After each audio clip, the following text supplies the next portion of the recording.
Hi everyone, welcome to this session of the Tiger Academy, how to choose a high-quality listed company. In the previous lesson, we used the analogy of treasure hunters seeking gold being like an investment strategy. However, what we tend to forget is that most gold is often hidden in ore. To find the gold, we must first mine the ore. In fact, US stock investments are somewhat the same. You'll often find high-quality stocks hidden within certain industries. Choose the right industry and your investments will double with half the effort. In this lesson, I'll take you through the second step of the stock investment strategy, choosing the right industries and identifying high-quality companies within those industries. Before choosing, however, you should first understand what main industries are represented in the US stock market. For the most part, GICS is used to identify industry sectors in the US. GICS is one of the most authoritative methods for classifying US industry sectors. It was launched by MSCI and Standard & Poor's in August 1999 and has since come to be widely recognized as the global industry classification standard. So, what is GICS? Simply speaking, it is the global industry classification standard. You can see that GICS is a model for classifying industries. It gives the global investment community a definition of economic sectors and industries that is relatively comprehensive and globally unified. If you think that's a little abstract, let's expand on it. The GICS classification system has 4 layers comprised of 11 economic sectors, 24 industry groups, 69 industries, and 158 sub-industries. Of course, you don't need to memorize all of the classification criteria. You just need to understand the first level of the 11 economic sectors. Those 11 economic sectors are materials, consumer staples, consumer discretionary, energy, financials, healthcare, industrials, information technology, communication services, utilities, and real estate.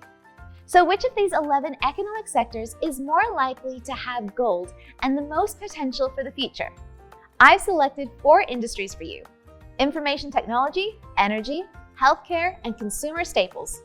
Why did I choose these 4 industries? Starting with the information technology industry, I chose it because it includes software and services, technology hardware and equipment, and semiconductors, which are all hard technology industries, attracting the world's top technology crowd and having the highest barriers to entry. Apple, Microsoft, and Google are all well-known global companies in this industry. Secondly, I chose energy because of global warming. In order to save the deteriorating economical environment, major countries are actively advocating development of new energy sectors to change traditional energy consumption habits. Along the way, many new clean energy companies with great prospects for growth will be incubated in this space. Thirdly, in addition to dealing with the global pandemic, an important reason for choosing healthcare is the aging of the global population is accelerating, and so dependence on innovative pharmaceuticals and medical devices is also increasing. Finally, consumer staples is another industry that is likely to produce bull stocks. Demand for consumer staples is relatively stable, and these daily consumables are indispensable regardless of the economic situation. The consumer staples industry is also one of Warren Buffett's favorites because of how stable the demand is. Now we have listed the industries that, in our view, have more potential to have gold companies. But that presents a new problem. Not all the companies within good industries are good companies.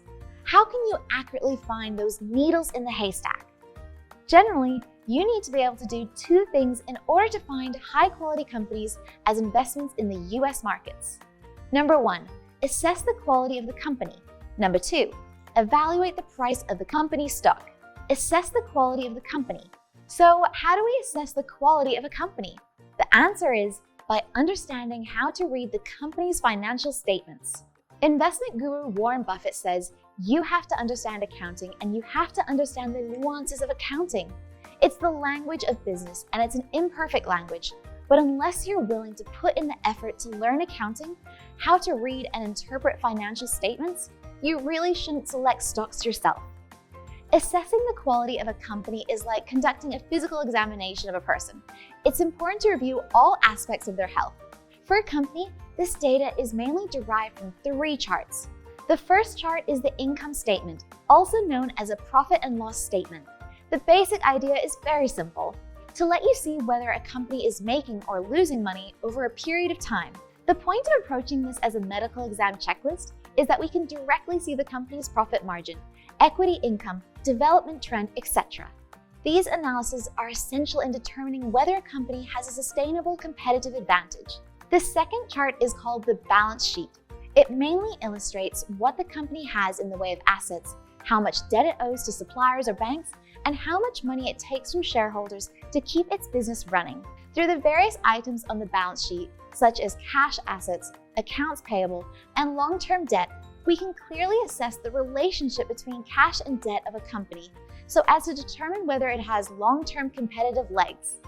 The third chart is called the cash flow statement. This chart allows us to understand where the company's funds come from and how those funds are used. The cash flow statement gives you an idea of how much money is coming in, how much money is going out, and how much money is left on the company's balance sheet. It's the chart that tells the doctor whether the patient is going to live or die. At this point, some investors may ask, what should I do if I don't understand how to read financial statements? The answer is no problem. Just click on the course section in the Tiger Trade app to learn Tiger financial reports for beginners. I believe you'll be able to grasp the essentials of reading and analyzing financial reports in a very short time. Now, let's talk about the second ability, evaluating the price of a company's stock. In the US stock market, how can we determine whether a company's share price is reasonable? The answer is to look at the company's valuation. No matter how good a company's financial condition is, its share price is not cheap. You may find yourself buying high and overpaying. This is sometimes called being the greater fool. Therefore, on the premise that you've confirmed the excellent financial condition of a company, finding the right purchase price will greatly increase the probability of future profits.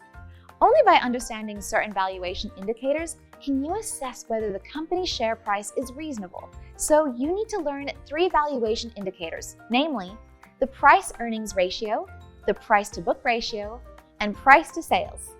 The first valuation index is PE ratio. PE equals share price divided by earnings per share. It's pretty simple to understand. Let's say the price of Tesla stock is $708 per share.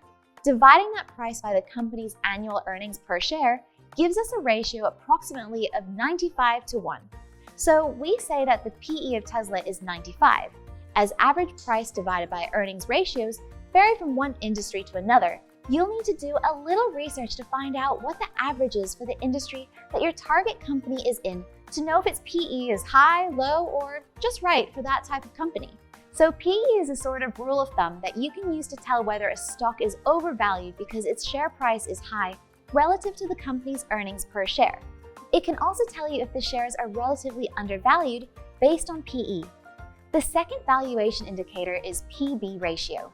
PB equals share price divided by book value per share. To explain this ratio, let's say that after thinking it over, you decide to open a grocery store.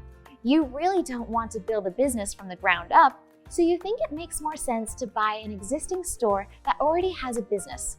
You find one where the owner is willing to sell his store for $800,000 because he's having cash flow problems. After doing your research on the store, you find that in spite of its poor operating profit, the store's tables, chairs, electrical equipment, and various other facilities and equipment are already worth $800,000 by themselves. The PB of the store is only 1, which basically means you can buy the store at cost. My example is meant to illustrate that the PB ratio will tell you how much you're overpaying or underpaying for an asset.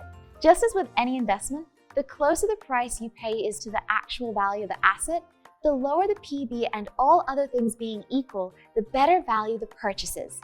The third valuation indicator is the PS ratio. PS equals stock price divided by sales per share, which equals total market value divided by main business income. The greater the business income of a company is, the lower the PS value is. So, a low PS ratio means greater investment value for the company's stock. One point you should keep in mind is that for mature companies, PE and PB are usually combined to assess valuation, while for high-growth enterprises that are not yet profitable, it is more reliable to use PS for the purpose of valuation.